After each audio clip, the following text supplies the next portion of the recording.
What's going on, everybody? Welcome back. Another episode of Skate Hacks. Trying to get a little bit more advanced here. Haven't done too many late flips. I think I've only done nollie late flip. That's the only late flip trick I've done so far. So today we're going over pop shove late flips, and I think that this would be appropriate since I just recently posted the pop shove it tutorial. Very similar, not too difficult.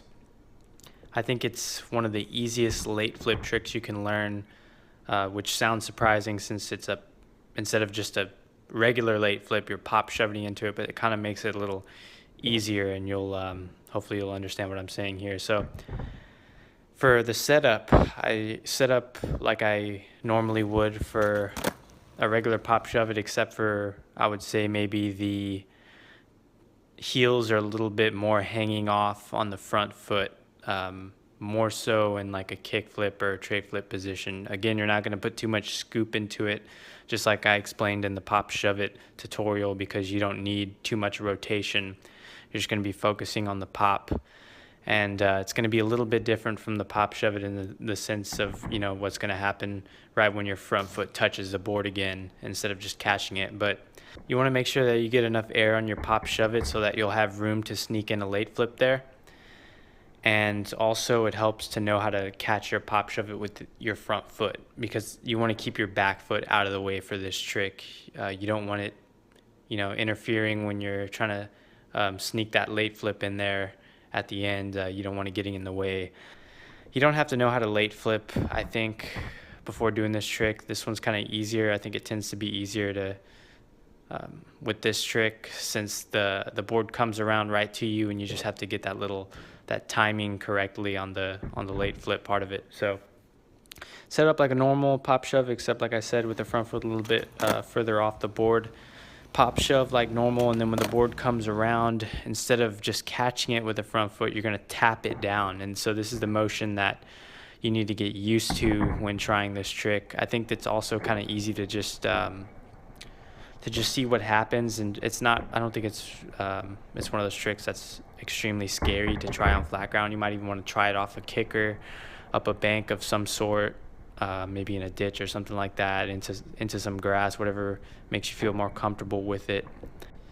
Main two problems I see with this trick all the time are over rotating, which again is with the pop shove it. Focus on the pop, not the shove too much. The shove just sort of completes itself. You don't need to put too much effort into really scooping the board too much.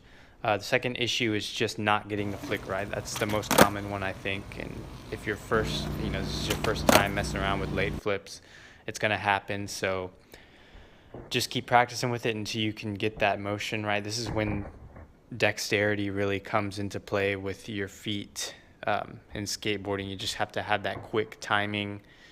You have to really have that hyper focus if you're first learning this trick, just getting that timing right. But it does make it easier that the board is, spinning around, and you just have to wait for it to come around to hit it.